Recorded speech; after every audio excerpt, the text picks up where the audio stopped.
และอาบน้ำแล้วแต่บริษัทผมดอกผมนี่บ่อยากซาดูเพราะว่า2 มื้อซาเท่านึงเอาพี่น้องผมคนร่วงคนร่นคนบ่อยากซาปานใดเด้อพี่น้องเด้อเขาสิไปตัดผมสั่นแล้วเขาสิตัดเพียงคอเขาเลยเขาสิสไลด์มันสั่นไปเลย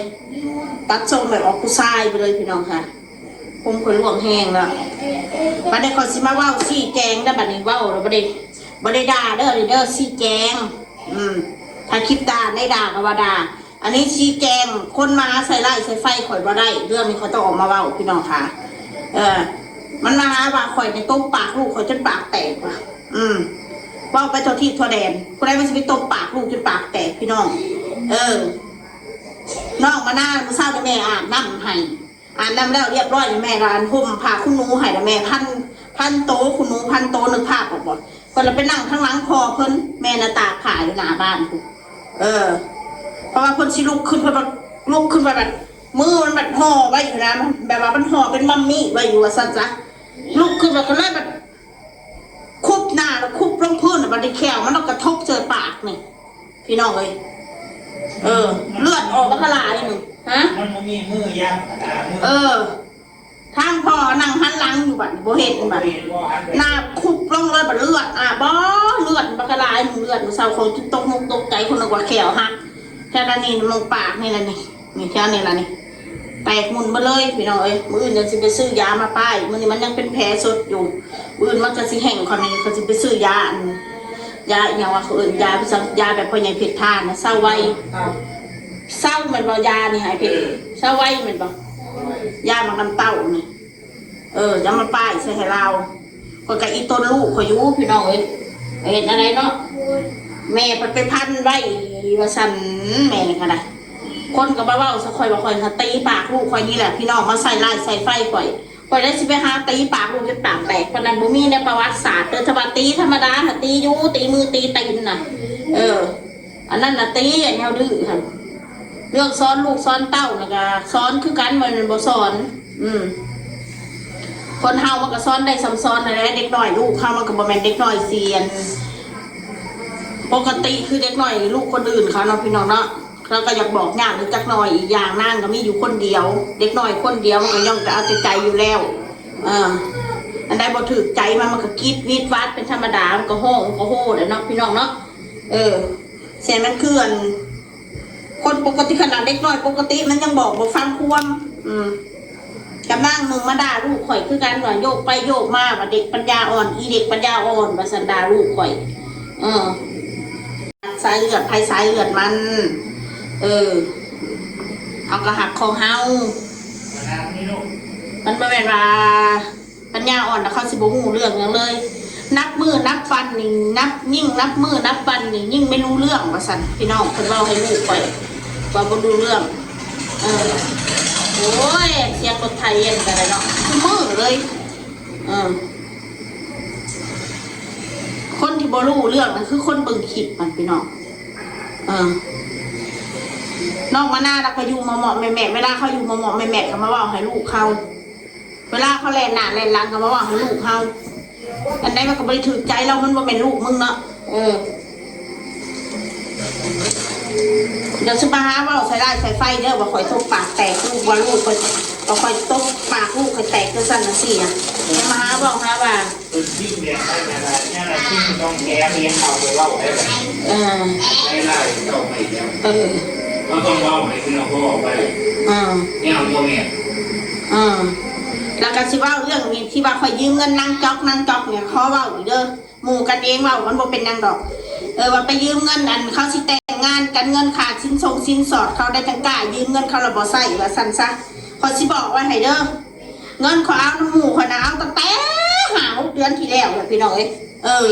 ใส่มันอยู่มีก็ใส่มันมาหาคนก็ซื้อสู้มันกินอยู่ว่าคุณหมู่พวกก็ได้มันจะได้อาศัยข่อยอยู่ประมาณเนี่ยมิจะข่อยอาศัยมันว่าคุณหมู่ก็ได้ที่ว่าอยากไปเล่นน้ำกันนะโมยนั้นเราโทรหากันอยู่ว่าอยากไปเล่นเนี่ยมันมีปัญหาคนคอมเมนต์มันมีปัญหาพี่น้องมู่ข่อยมันบริพิษกันบริพิษเดี่ยวเข้าใจกันเด้อเฮ้ยขนาดข่อยไปเล่นน้ำหมู่น้ำพวกเข้าใจเด้อเฮ้ย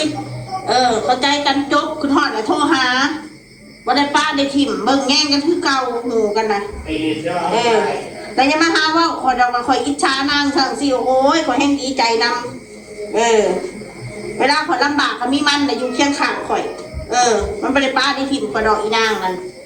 คนเฮาหักกันแพงกันบุคคลบริเป็นอย่างเพื่อนตะวันนางก็เห็นงานน้ำผัวนางบริว่างช่วงนี้ฮันคอยก็ไม่อยากไปวุ่นวายเขาไม่ป้ามันทุกเจ้าก็ต้องเข้าใจนะอย่ามาหาว่าเขายืมเงินเขาบ่ใส่จังเส้นจังซี่อย่ามารู้ดีหลายกูยืมกูก็ใส่มูว่าแม่นเราเข้าสุบได้อาศัยกูเขามาเล่นน้ำกูก็ซื้อข้าวต้มขนมสู้ลูกสู้เต้าเขากินอยู่แล้วอยากแนวกินกูก็บ่ได้คิดที่บ่ได้ห่วงกับเขาถ้ากูมีน่ะนอกจากกูบ่มีอันนี้ก็ต้องเข้าใจถ้าบ่มีคือจังสิละมาหาหมูมีก็ตักสิเอาหยังมาถ้าเราสิให้มันมาเล่นกับข่อยนี่แล้วบอกมึงเบิ่งไปเล่นน้ำกูดอกห้องกูมันมีหม่องต้อนรับมันแคบมันอันนั้นมันทำมาไม่จะนั่งอยู่หน้าห้องกูเลยมันแคบมันมีหม่องอยู่นี่ฮะแมนเฮาอีต้นมูเฮาล่ะอยากให้มูมาคือเขาอีนางบอกนี่นางมิ้นอยากมาหลินมาหยังน่ะตอกลงมาแล้วมันลำบากช่วยถ้ากูอยากไปแล้วกูไปหาช่วยเองไปเห็นแบบมิตรภาพที่ดีว่าต้องถ่ายคลิปไปเห็นดอกจบคนเฮาหักกันแพงกันถ่ายคลิปแล้วมันมีปัญหาคนมันดีจะโจมตีเฮาเว้า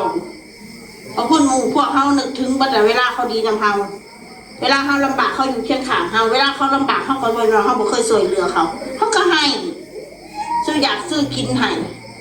เงินหมู่พวกกันยืมกันเล็กๆน้อยๆมันก็สิเป็นอีหยังเฮ้ยมึงมีบ่เฮ้ยกูยืมเงินมึงได้ 2-3 พันเอางี้มันก็ให้ก้อยอีนางบ่ได้กี่ทีมันมีอาจจะมาหาเว้าแต่ว่าเงินแต่งงอกแต่งงานเขาสิแต่งงานกันมึงไปหาเฮ็ดแต่มาใส่ไล่ใส่ไฟกูน่ะ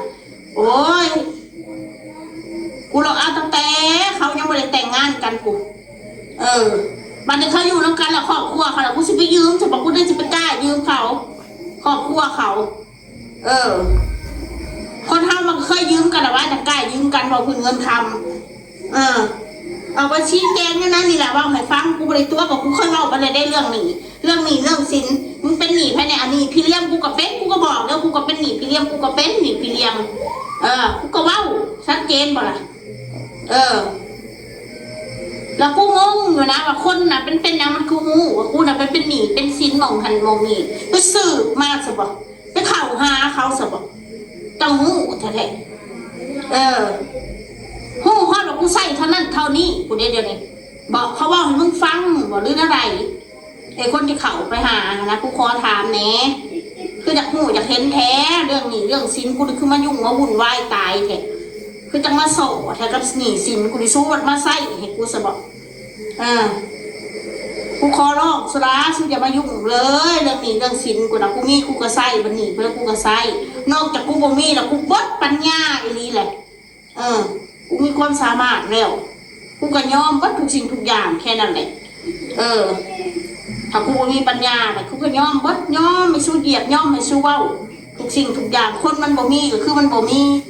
คนบ่มีสิมาบังคับให้มีเนี่ยมันก็เป็นไปบ่ได้เด้อพี่น้องเด้อเฮากับพยายามหาอยู่ช่องทางหาเงินแต่ละช่องทางFC ว่าคือบ่หางานเสริมเอา